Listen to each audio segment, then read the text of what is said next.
Hello and welcome to Who It Could Have Been, where every single week we take a look at a famous actor or actress that was up for a big role, but for one reason or another, they didn't quite get it. Would they have been better, worse, or just plain weird?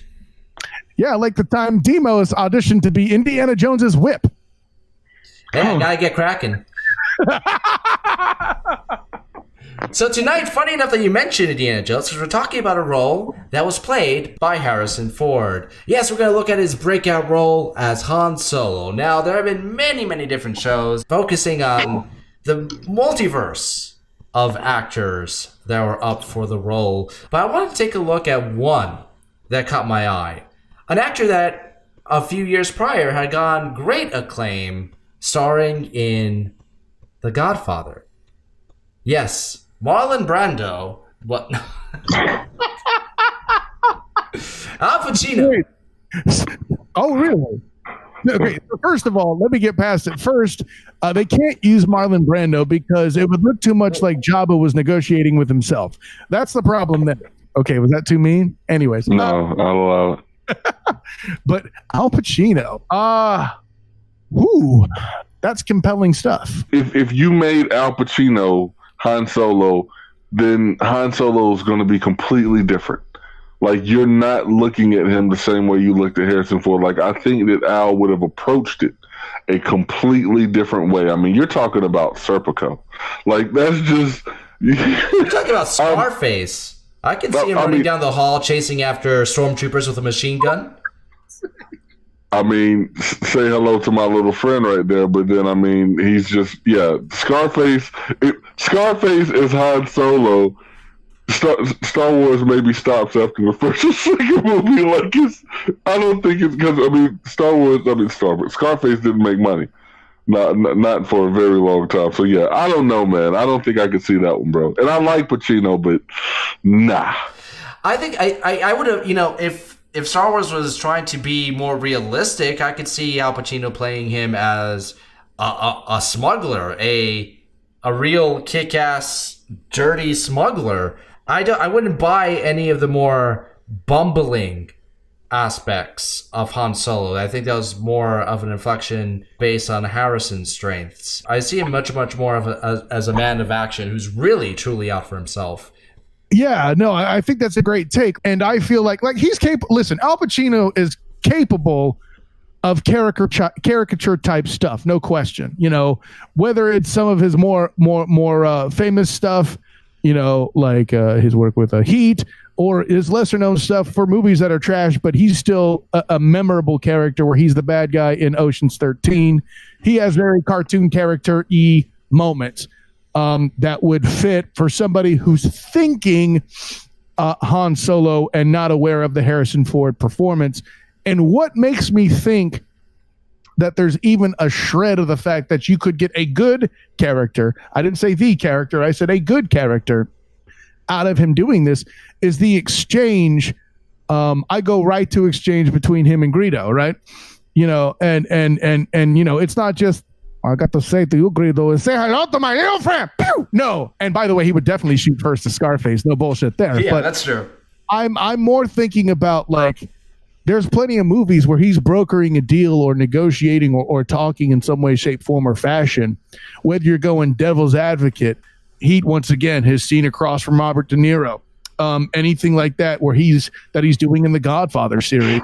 That conversation with Greedo and Jabba being super serious, being, again, a negotiation at its base, those would be damn strong. To Demos's point, almost too friggin' strong, okay? And I feel like it would be one of those things where something would go wrong and he would just kind of sweep it under the rug. He wouldn't make a bubbling, the whole situation where they get a call in the prison lockup when they hear the lasers going off. And everything's fine. We're all fine. How are you? You do not get that scene from Pacino. Well, Ford actually ad-libbed most of that anyway. There's one thing that we need to make sure that I need to make sure that I put out there. There's a huge part of Han Solo that you do not need if Al Pacino was playing Han Solo, and that's Chewie. You do not need Chewie because Al Pacino, to me, isn't going to play off Chewie the way that Harrison Ford's depiction of Han Solo did. Like, I just can't see Al Pacino playing Han Solo as this darker character and then having this oftentimes comic relief of Chewie there. I mean, it would be vital ultimately if you want to keep the movie going at a lighter pace, but I just don't see him playing off of that Muppet. I don't think he couldn't play off of them, TJ, but the relationship would be wrong.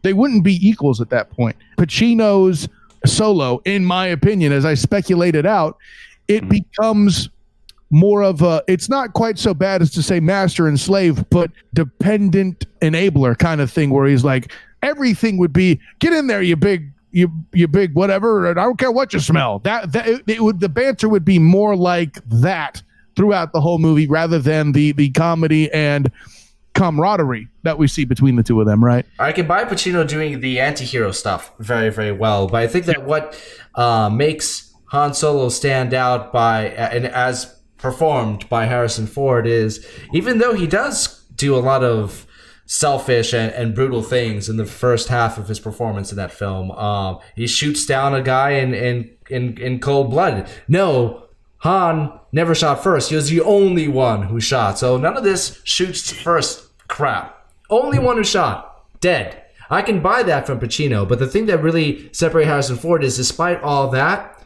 you still got the inkling of the heart of gold in him through Harrison. You're right. That'd be a tougher sell with Pacino, especially in the sequels, I think. See, you know what though? I just talked myself out of it. Pacino, if he comes at it like he did in Carlito's Way, I may believe it. I may think it's believable, because Carlito's, the way he played in Carlito's Way, like, he was a badass, but he was trying to reform and trying to be better. And yeah, I think I can see it a little bit now. I think in the end, I mean, Pacino does have a lot of range, but the thing is that character really, as far as the script is concerned, was kind of two-dimensional. It would have fallen on the performer to really make that what it was. In Harrison's case, he stood up and did it. Pacino himself once said to MTV at the Toronto Film Festival, "I remember not understanding the script when I read it. I was in The Godfather. They didn't care if I was right or wrong for the role, if I could act or not act. They just wanted him for the name." I think if Al Pacino was in it, instead of seeing Star Wars pop out in lieu of opening credits, that would have been Al Pacino's name.